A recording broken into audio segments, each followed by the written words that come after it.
제가 좋아하는 목사님께서 총각 시절에 배우자를 놓고 기도할 때에 오랫동안 기도했던 기도 제목이 있다고 합니다. 그 목사님께서 자기의 결혼 배우자가 이랬으면 좋겠습니다 라고 하나님께 기도했는데, 그 기도 가운데 기억에 남습니다. 이렇게 기도했답니다. 가난해도 가난한 티가 안 나는 여자를 만나게 해주십시오. 그렇게 기도했답니다. 이 목사님께서 유복한 집에서 자라지 못하셨습니다. 그렇기 때문에 자기의 배우자도 위해서 기도할 때에 유복한 여자를 만나게 해주십시오 이렇게 기도한 것이 아니라, 이분이 이렇게 기도했답니다. 가난해도 가난한 티가 나지 않는 여자를 만나게 해주십시오. 그렇게 기도했답니다. 기도의 제목 그 내용을 제가 기억하면서 생각해 보니까 참 의미가 있는 기도 제목이고 생각이 담긴 기도 제목이 아닌가, 이런 생각을 하게 됩니다. 우리가 이 땅을 살아가면서 이런 거 있죠. 숨기기 어려운 티가 나는 어떤 삶의 모습이 있습니다. 그 중에 사람이 참 감추기 어려운 것이 가난에 대한 모습이 아닌가 생각합니다. 가난이라고 하는 건 나쁜 것 아닙니다. 가난하다고 해가지고 잘못된 것 아닙니다. 그러나 한 가지 분명한 건, 가난하면 불편한 것은 있습니다. 가난하면 여러 가지로 불편한 삶을 살게 됩니다. 그러다 보니까 알게 모르게 그 불편한 모습이, 불편한 삶이 그의 삶의 모습에서 나타날 때가 있는 것 같습니다. 어떻게 보면 제가 이렇게 좀 너무 성급하게 일반화한 것일 수도 있겠지만 그런 마음이 듭니다. 너무 가난한 삶을 살아다 보면요, 마음이 좀 가난해진다라고 하는 느낌을 좀 받습니다. 그래서 좀 너그럽게 넘어갈 수 있는 상황도 너그럽게 넘어가지 못할 때도 있습니다. 어떻게 보면 생각이 조금 좁아질 수도 있겠고요, 어떻게 삶의 태도가 조금 좁아질 수도 있을 것 같습니다. 그래서 누군가 했던 이야기가 내가 가난해서 나를 무시하는 거야, 그렇게 오해할 수도 있지 않겠나라는 생각을 하게 됩니다. 그러다 보니까 어느 순간 그 가난한 어떤 삶의 모습이 자기 삶에 어떤 티가 나는, 어떻게 보면 조금 안 좋은 모습으로 티가 나는 그런 모습도 보여지는 것 같습니다. 가난한 사람만 티가 나는가? 그렇지 않습니다. 부자도 티가 납니다. 부자들도 확실히 티가 나는 것 같습니다. 부자들의 외적 모습에서 티도 나고요, 또 행동하는 모습에서 티가 납니다. 근데 제가 살아가면서 보니까 갑자기 부자가 된 사람들이 있습니다. 어릴 때부터 부자가 아니라 갑자기 부자가 된 사람들이 있어요. 그걸 졸부라고 부르죠. 졸부는 확실히 티가 납니다. 졸부들은 좀 좋지 않은 모습에서 티가 나는 것 같습니다. 모든 것의 평가가 돈이고, 또 어떻게 하면 그 모든 것에 대하여서 자기가 소유할 수 있는가? 돈만 있으면 돼 라고 하는 의식이 그의 말에서, 그의 태도에서, 그의 눈빛에서 그렇게 또 드러나는 그런 것들을 보게 됩니다. 뿐만 아니라 우리가 살아가면서 숨기려고 해도 숨기지 못하는 티가 나는 일들이 참 많습니다. 그 중에 하나가 사랑하는 마음입니다. 혹시 여러분들 연애하는 우리 형제 자매가 있거나 연애하는 자녀들이 있습니까? 아무리 숨겨도요, 티가 나요. 좋아하는 사람이 생겼고 사랑하는 사람이 생겼으면 의도적으로 아닌 척하고 의도적으로 아닌 척 행동해도 티가 납니다. 그래서 주변 사람, 특히 부부, 가족은 더 쉽게 알 수 있고요, 또 친구들도 너무 쉽게 알 수 있어요. 왜요? 티가 나기 때문에 그렇습니다. 살아가면서도 이런 생각이 듭니다. 어려서부터 부모님께 사랑을 많이 받고 인정을 많이 받은 사람은 확실히 커서 티가 나는구나, 이런 생각을 합니다. 어떤 생각이 드냐면요, 마음의 구김이 좀 덜한 것 같아요. 어릴 때부터 전폭적으로 지지를 받고 전폭적으로 사랑을 받고 전폭적으로 격려받았던 아이들은 자라서도 그런 마음의 어떤 구김들이 좀 덜하지 않은가라는 생각을 하게 됩니다. 맞습니다. 사람은요, 살아가다 보면 자기 삶의 모습이 티가 나게 되어 있습니다. 아무리 숨기려고, 아무리 그것에 대하여서 아닌 척하려고 해도 티가 나는 것이 우리들의 삶의 모습입니다. 그렇다면 우리가 예수를 믿는다면, 교회에 다닌다면, 우리가 그리스도의 사람이라면 우리도 숨길 수 없는 티가 나야 되지 않겠는가라는 생각을 하게 됩니다. 여러분이 정말 교회 다니는 사람이라면 교회 다니지 않는 직장 동료에게 여러분이 숨길 수 없는 좀 티가 나셔야 됩니다. 여러분, 믿지 않는 남편에게, 믿지 않는 아내에게 여러분이 좀 숨길 수 없는 그런 좀 티가 좀 나셨으면 좋겠습니다. 저는 그것을 거룩한 티라고 정리하고 싶습니다. 여러분은 정말 거룩한 티가 나고 계십니까? 숨길래야 숨길 수 없는 거룩한 티가 여러분 나고 있습니까? 뭐가 거룩한 티인가? 다른 것 없습니다. 여러분 안에 성령이 함께 하심을 드러내는 겁니다. 할렐루야. 여러분 안에 숨길 수 없는 하나님의 영, 거룩한 영, 성령께서 충만히 내게 임하고 있다는 것, 그것이 저와 여러분 티내야 될, 거룩한 티내야 될 모습이 아닌가 생각해 봅니다. 오늘은 교회력으로 따지면요, 성령 강림 주일이에요. 성령 강림 주일은 뭐냐면 부활절이 6월절이에요. 6월절을 지내고 그리고 나서 예수님 부활하셔서 제자들과 40일 같이 계셨죠.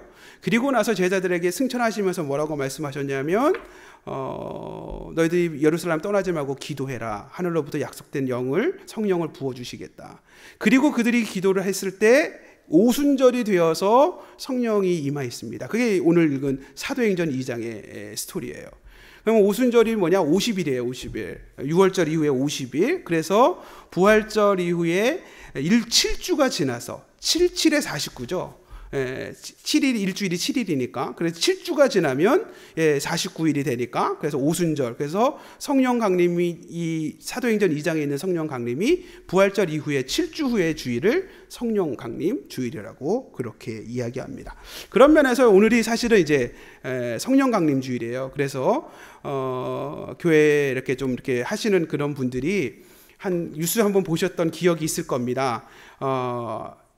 5월 31일부터 교회 출석 80%를 좀 목표로 뭐 하겠습니다라고 했던 이유가 뭐냐면 오늘이 이제 성령 강림 주일이어서 이렇게 한 7주 정도 지나면 코로나가 어느 정도 진정이 되어서 어떻게 보면 이제 좀 교회가 좀 정상적인 예배를 좀 드릴 수 있는 그런 모습으로 가지 않겠나라고 기대를 했었는데 실상은 아직 조금 시간이 더 필요한 것 같습니다. 그래서 이제 그랬던 것을 취소하는 그런 기사를 읽어보셨을 것입니다. 왜 그랬는지 좀 이해를 하면 여러분 좀 이해를 좀 도울 수 있겠다라는 생각에 대해 설명을 합니다. 어찌됐든 간에 저와 여러분이 성령 강림주의를 맞이해서 성령의 티가 나는 사람이 좀 됐으면 좋겠습니다. 성령 충만함의 티가 나는 그런 사람이 되었으면 좋겠다, 그런 생각을 하게 됩니다. 성령 충만한 사람의 모습이 어떤 모습일까? 오늘 본문을 통해서 두 가지만 정리하겠습니다. 첫 번째, 성령 충만한 사람, 감출 수 없는 모습으로 티나게 살아가는 성령 충만한 사람의 모습은 어떤 사람이냐? 첫 번째는요, 모이기에 힘쓰는 사람입니다. 사도행전 2장 1절을 읽겠습니다. 사도행전 2장 오늘 본문 1절을 읽겠습니다. 1절 읽습니다. 시작.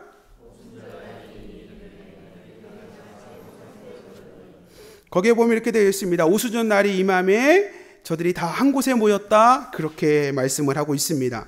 성령 충만한 사람들의 대표적인 모습, 모이는 것을 좋아하는 것입니다. 함께 모이는 것 좋아합니다. 함께 기도하는 것 좋아합니다. 함께 예배드리는 것 좋아합니다. 함께 교제하는 것 좋아합니다. 성령 충만한 사람의 대표적인 특징입니다. 그렇기 때문에 여러분 모습 주변에 어떤 사람이 성령 충만한가 티가 나는가? 다른 거 없습니다. 교회에서 자주 보는 사람이에요. 교회에서 자주 보는 사람들이 여러분 티가 나는 사람입니다. 성령 충만한 사람이라고 할 수 있습니다. 성령의 충만함을, 성령 강림을 경험했던 초대교회 성도들의 대표적인 모습, 모이는 것을 기뻐했다는 것입니다. 함께 모여서 함께 기도하고 하나님께 예배하며 하나님께 합심으로 성령 충만함을 달라고 기도했던 사람들, 그들이 바로 초대교회 성도들이었고 사도행전 2장의 성령의 충만함을 경험한 사람들이었다는 것입니다.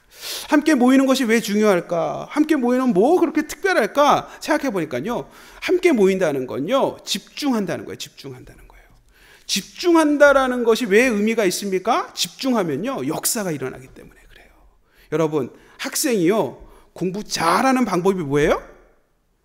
집중하여 공부할 때예요. 의자에 오래 앉아 있는 것도 중요합니다. 그래서 우리는 이제 그런 얘기죠. 엉덩이의 힘이라고 들어보셨나요?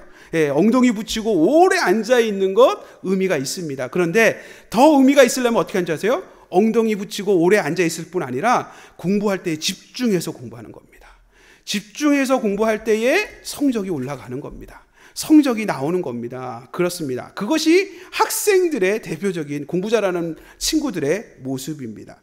마찬가지입니다. 저와 여러분이 가지고 있는 재능, 저와 여러분이 가지고 있는 은사, 그것이 좋은 열매, 좋은 결과를 맺는 건 뭡니까? 그 은사와 재능에 집중할 때의 열매가 있는 겁니다. 집중할 때에 뭔가 좋은 결과를 얻게 되어 있습니다. 집중하는 힘이 있을 때 여러분 성취하는 인생이 되는 겁니다. 마찬가지입니다. 신앙생활도 마찬가지고요. 우리의 삶도 마찬가지입니다. 모이는 것이 왜 중요하냐? 거기에 힘이 나기 때문에 그래요. 그곳에 능력이 나타나기 때문에 그래요. 영적으로도 함께 모여 기도하면 기도에 능력이 나타나고 함께 모여 예배드리면 하나님의 풍성한 은혜가 부어지게 되어 있습니다. 문제는요, 사단 마귀는 그걸 너무 잘 알고 있습니다. 그래서 어떡합니까? 모이는 것을 방해해요. 모이지 못하도록, 모이지 않도록 여러 가지로 힘들게 합니다. 사람 모이면 뭐하죠? 문제가 생겨요. 오해하는 문제도 생기고요. 모이면요, 서로 말하지 그런 의도가 아니었는데 왜곡되기도 하고요. 상처받기도 하고요. 다투기도 하고요. 갈등하기도 하고. 그래서 뭐합니까? 흩어지게 만듭니다. 그것이 사단 마귀의 방법입니다. 우리 히브리서 10장 25절을 한번 읽겠습니다. 히브리서 10장 25절. 히브리서 10장 25절. 읽겠습니다. 읽습니다. 히브리서 10장 25절 앞에 있죠? 읽겠습니다. 시작.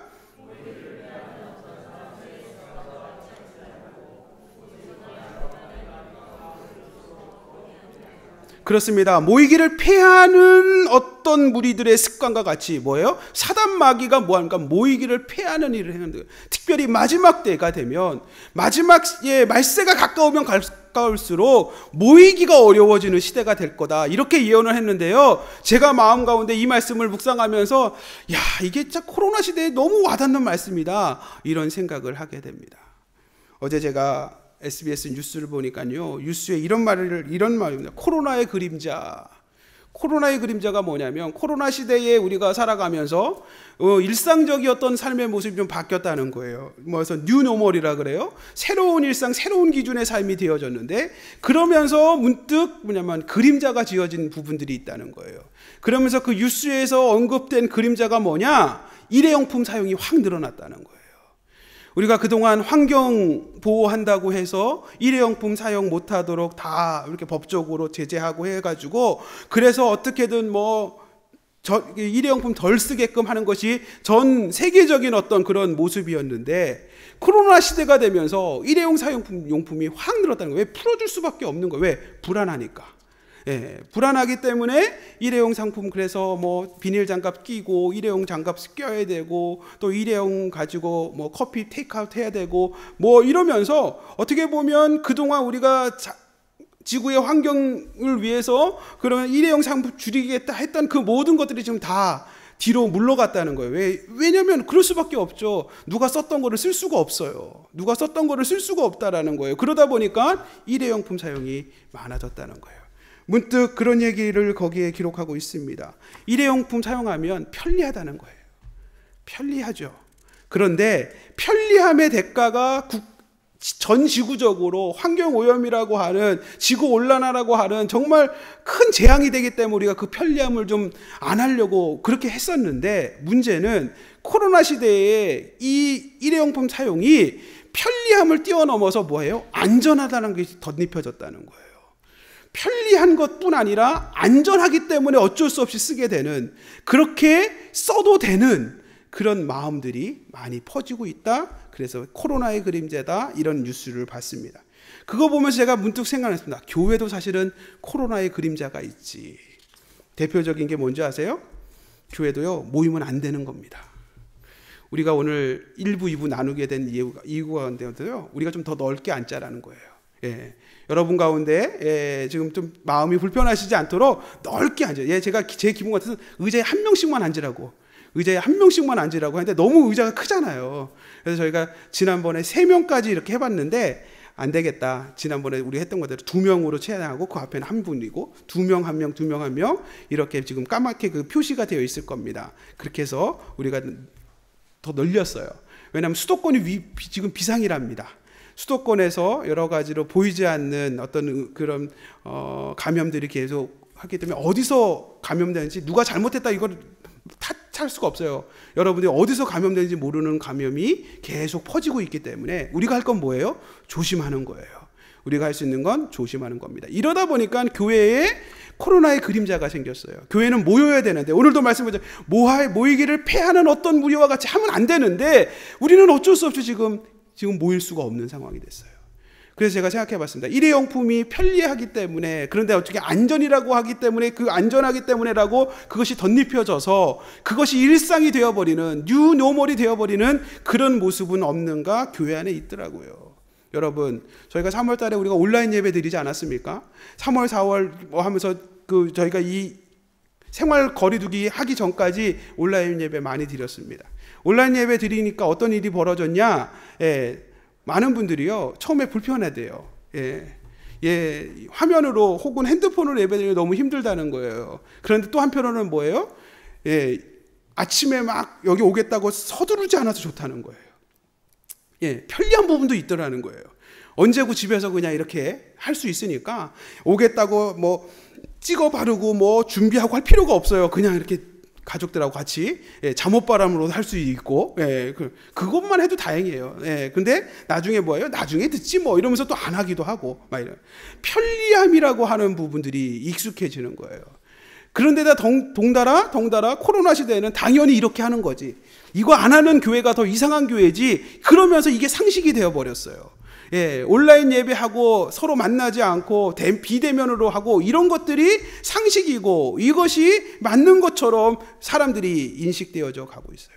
제 마음 가운데 이런 생각이 듭니다. 코로나가 완전히 다 종식되어도 예전에 교회에 모였던, 예전에 교회에 출석했던 출석이 과연 얼마나 회복될까? 제가 말씀드리면요, 지금 교회들이요, 평균 코로나 이전에 출석했던 출석 비율에서 평균 지금 대형 교회는 30%밖에 출석 안 합니다. 거리두기 때문에서도 그렇지만 불편해가지고 안 옵니다. 어느 정도 하면 50%도 지금 오지 않습니다. 지금 여러분들 위험하기 때문에 안 나오는 것도 있지만요, 귀찮아서도 안 나옵니다. 불편해서도 안 나옵니다. 귀찮았고, 왜? 화면으로 보면 되니까. 이렇게 생각하기 때문에. 다시 모인다는 것, 다시 출석한다는 것, 이거 굉장히 어려운 시간들을 보낼 수 있겠다. 저는 그런 생각도 듭니다. 맞습니다. 우리가 살아가다 보면 편리한 것에 익숙해질 수 있습니다. 그런데 덩달아서 그것이 이 시대에 맞는 것이다, 안전함을 추구해야 될 시대에 맞는 것이다, 이게 덧입혀지면요, 정말 우리가 모이는 것, 함께하는 것, 그거 안 하는 시대가 될 수도 있겠다라는 생각이 듭니다. 그러나 분명한 것은 뭐예요? 함께 모여야 됩니다. 할렐루야. 모여서 함께 기도하고, 모여서 함께 삶을 나누고, 모여서 함께 손붙잡아주고, 모여서 함께 이야기하고 격려하고 함께 나아가는 것, 그게 교회이고요, 그게 우리 성도들의 모습입니다. 저와 여러분이 말씀 앞에서 모이는 거에 힘쓸 수 있는 저와 여러분 되게 해달라고, 또 그런 환경이 되게 해달라고, 코로나 좀 빨리 좀 어떻게 좀 해달라고 함께 좀 기도했으면 좋겠습니다. 모일 때에 능력 나타납니다. 집중할 때에 은혜가 부어집니다. 할렐루야. 우리가 그런 모이는 데 힘쓰는, 그래서 성령 충만함을 구하며 살아가는 믿음의 종들 되었으면 좋겠습니다. 두 번째, 성령 충만한 사람의 티나는 모습이 뭐냐? 다른 것이 아니고요, 성령 충만한 사람은요, 부정적인 자기 한계를 뛰어넘는 삶을 살아갑니다. 사람은 누구나 자신의 현실과 자신의 현재에 선을 긋고 살아가는 것이 인생입니다. 왜 그렇습니까? 경쟁 사회이기 때문에 그렇습니다. 경쟁 사회이기 때문에 우리는 눈만 돌리면 경쟁자가 보입니다. 항상 그 경쟁의 사회 속에서 경쟁해야만 먹고 살 수 있다, 그렇게 느껴집니다. 많은 분들이 이렇게 얘기합니다. 경쟁은 싫습니다. 그러나 경쟁력 있는 사람이 되고 싶습니다. 여러분, 그런 말 들어보셨나요? 경쟁은 싫지만 경쟁력 있는 사람이 되고 싶습니다. 너무 맞는 것 같아요. 이 시대를 잘 표현하는 그런 말인 것 같습니다. 왜 그렇습니까? 경쟁하는 시대에서 내가 뒤처지면 나의 모든 것을 다 빼앗긴다라고 하는 것이 우리들의 삶의 그런 어떤 모습이라고 생각하기 때문에 그렇습니다. 돌아보면 경쟁하다 보니까 나와 경쟁해야 할 상대가 보이기 시작해요. 그러면서 문득 내가 그 사람과 비교했을 때 뭐라 그러죠? 뒤처지는 이유가 생각나는 거죠. 이유는 다른 것 없습니다. 저 사람은 금수저 물고 태어났기 때문이야, 이렇게 생각하는 겁니다. 나는 금수저가 아니라 흙수저 물고 태어났는데 저 사람은 금수저 물고 태어났어. 그러다 보니까 현실적으로 경쟁이 되지 않는 거야, 그렇게 생각하는 겁니다. 여러분이 어느 대학을 나왔고, 여러분들이 어느 회사를 다니고, 여러분들의 연봉이 얼마이고, 이런 것들이 사실 여러분의 능력을 좌지우지하게 될 것입니다. 그러면서 스스로 생각합니다. 1년, 2년, 10년 지나면서 내 인생은 여기야. 내 인생의 삶은, 내 가족의 모습은 이런 거야. 선을 긋기 시작합니다. 저는 그것이 자기 스스로 짓는 한계의 선이라고 생각합니다. 중요한 것은요, 흙수저 물고 태어난 사람은 그 한계를 뛰어넘지 못한다. 이것이 사회적인 통념이고 어느 순간 내 생각이 되어져 버리는 것입니다. 많은 사람들이 어느 순간 자기 삶에 부정적인 한계를 긋습니다. 내 가정을 향하여 부정적인 선을 긋기 시작합니다. 그리고 나서 이야기합니다. 그 선을 넘어갈 수 없다고. 사회는 그런 것이라고, 이 수직적인 사회는 그것이 현실이라고 그렇게 이야기합니다. 그러면서 어떤 문제가 생기냐면 원망이 많아지는 거예요. 원망이 많아지는 거예요. 왜 우리 부모님은 이러면서, 왜 무엇은 이러면서 원망과 불평이 많아집니다. 원망과 불평이 많아지면요, 화가 많아져요. 내 안에 화가 많아요. 분노하는 일들이 많아집니다. 그런데 중요한 건 분노하면 뭐가 달라지나 안 변해요. 안 달라져요. 어느 순간 낙심하는 거죠. 어느 순간 자책합니다. 어느 순간 자포자기합니다. 그것이 인생을 한계 짓는, 부정적인 한계의 선을 긋고 살아가는 인생의 모습입니다. 그런데요, 성경을 보니까 성령이 충만한 인생은요, 그 부정적인 한계의 선을 뛰어넘어요. 이게 놀라운 거예요. 우리는 그 선은 절대 넘어갈 수 없을 것이라고, 흙수저 물고 태어난 사람이 절대 그 선을 넘어갈 수 없다고, 그 대학 나온 사람은 절대 그 인생 넘어갈 수 없다고 한계를 짓고 살아가는데, 성령으로 충만한 하나님의 사람들은요, 그 한계선을 뛰어넘더라는 거예요. 대표적인 사람들이 누굽니까? 바로 오늘 예수님의 제자들입니다. 오늘 사도행전 2장에 성령 충만한 제자들입니다. 우리 한번 읽겠습니다. 사도행전 2장 3절 4절 읽겠습니다. 사도행전 2장 3절 4절 3절 4절을 읽겠습니다. 3절 4절 읽겠습니다. 읽습니다. 시작.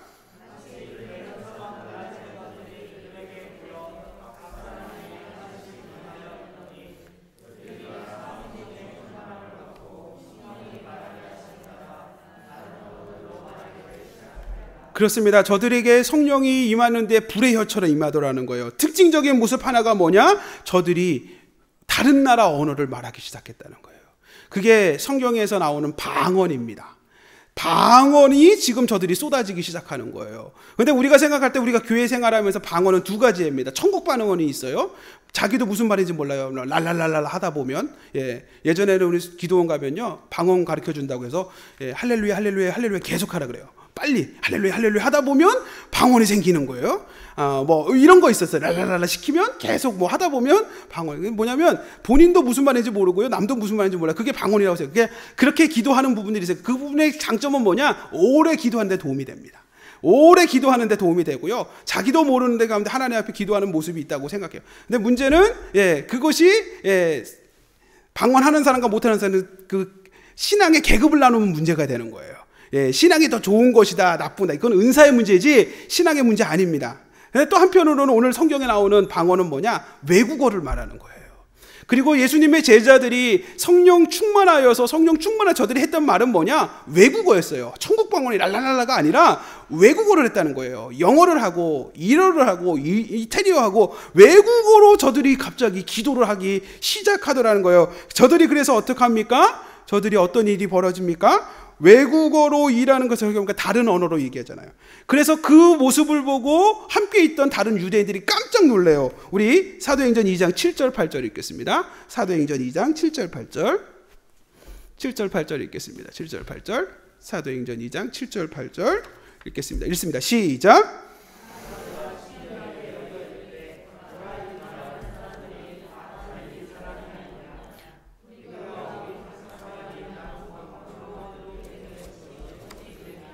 그렇습니다. 지금 저들은요, 유대인들이지만 지금 각지에 흩어져 살던 유대인들이에요. 근데 저들이 뭐합니까? 유월절과 오순절 절기를 지키기 위해 예루살렘에 모였던 거예요. 쉽게 말해서 외국 교포들이에요. 외국에 살고 있는 유대인들인데, 지금 유월절이라고 하는 절기를 지키기 위해서 지금 예루살렘에 왔는데, 알고 보니까 지금 저들이 지금 자기 나라, 내가 미국에 살고 있는데 영어를 얘기하네?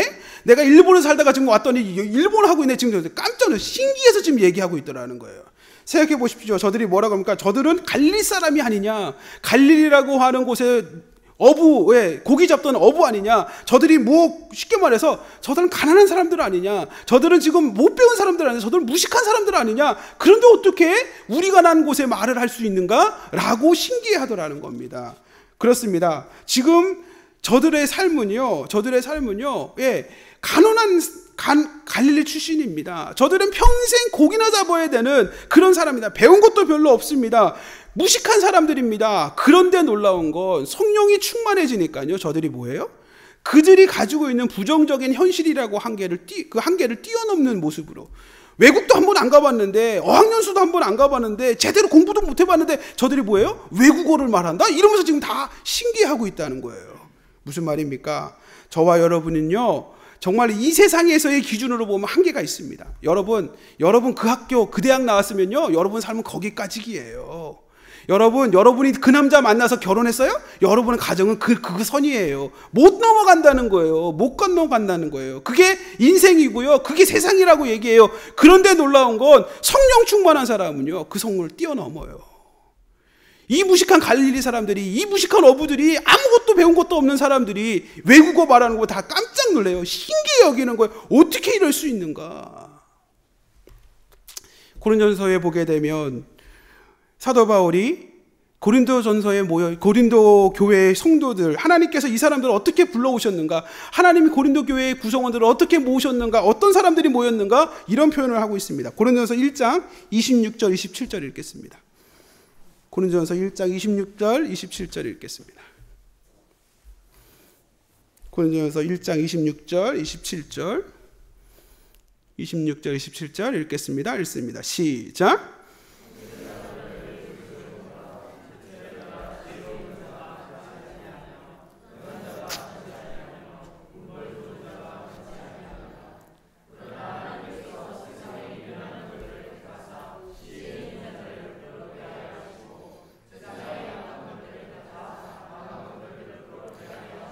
그렇습니다. 고린도 교회 성도들의 부르심에 대하여 얘기하면서 이렇게 합니다. 너 돌아봐라. 너희 교회 고린도 교회 성도들 한번 돌아봐라. 하나님이 부르신 너희들의 모습은 세상적으로 보게 되면 뭐예요? 지혜로운 사람 별로 없다는 거예요. 공부 제대로 한 사람 별로 없다는 거예요. 돈 많은 사람 별로 없다는 거예요. 좋은 가문 출신도 별로 없다는 거예요. 그런데 놀란 거, 하나님 이렇게 미련하고, 이렇게 연약하고, 이렇게 부족한 사람들을 모아서 택하셔서 뭐예요? 도리어 지혜 있는 자를, 부자인 사람을, 능력 있는 사람을, 권력 있는 사람을 부끄럽게 만드신다. 할렐루야. 이게 하나님의 방법이라는 거예요. 이게 하나님의 손길이라는 거예요. 여러분, 세상은요, 그렇게 못한다고 선 그어놨어요. 어느 순간 그 세상에 살다 보니까 나도 그런 선 걷고요, 여러분도 그 선 걷습니다. 내 자녀가 그 학교 그 정도 성적 받으면 그 인생 살 거라고 선 걷고 있습니다. 그런데요, 놀라운 건 세상은 그 선 걷는데 하나님의 인도하시면요, 그 선 뛰어넘더라는 거예요. 말도 안 되는 방법으로 뛰어넘게 하시더라는 거예요. 사도행전에 오늘 2장을 보니까 성령 충만해지니까요, 저들이 외국어를 한다는 거예요. 갈릴리 그 어부가, 무식한 어부들이, 저들이 우리가 난 곳에 말을 한다는 거예요. 그래서 지금 깜짝 놀래 신기하고 있어요. 왜 하나님께서 무능하고 한심하고 미련한 자들을 택해서 하나님의 일을 하게 하셨을까요? 이유는 한 가지라는 거예요. 고린도전서 1장 28절 29절 있습니다. 28절 29절 읽겠습니다. 28절 29절 읽습니다. 시작.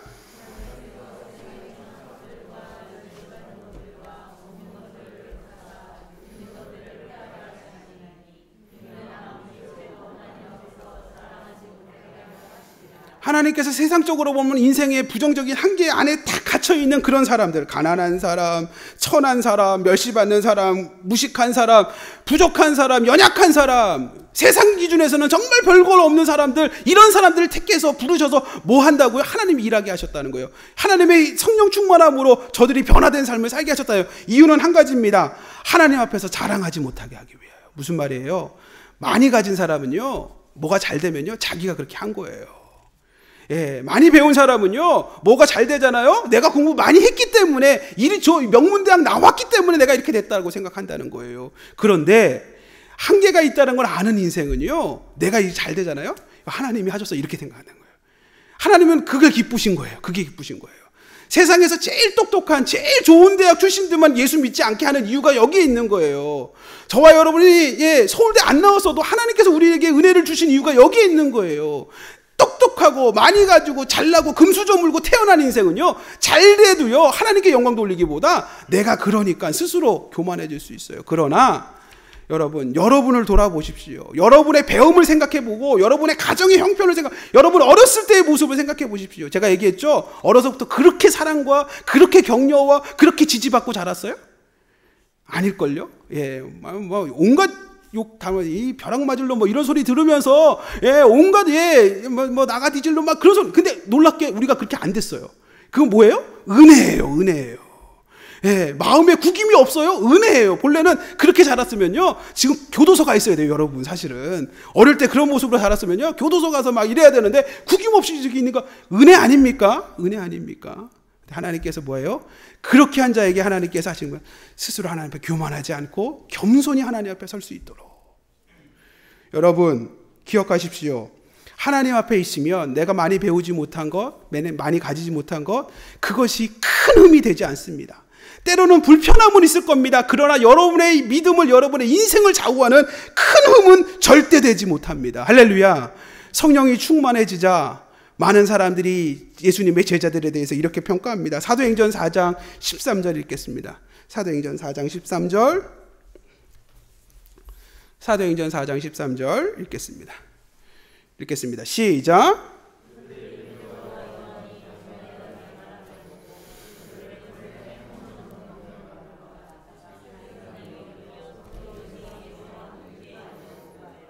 저들이 지금 뭐라고 합니까? 베드로와 요한의 설교를 듣고 베드로와 요한의 모습을 보며 저들의 모습에서 저들이 어떤 생각입니까? 저들이 학문이 없는 사람인데, 무슨 말이에요? 학교를 안 다녀본 사람들인데, 저 사람들 갈릴리에서 어부로 그냥 태어나면서 그 학교라는 것을 가본 적도 없는 사람들이 어떻게 사람들 앞에 3,000명 앞에서 저렇게 설교를 하고 어떻게 저렇게 뭐합니까? 이상히 여기는 거예요. 자신들의 삶의 기준에서는 이 선이 분명한데 이 선과 상관없이 살아가는 모습을 보고 이상히 여겨요. 할렐루야. 여러분의 주변의 가족이 여러분 바른 신앙의 모습을 보고 이상히 여겼으면 좋겠습니다. 여러분 믿지 않는 남편이 여러분의 말과 태도와 모습을 보고 이상히 여기기를 축복합니다. 여러분 티가 나셔야 돼요. 성령 충만함에 티가 나셔야 돼요.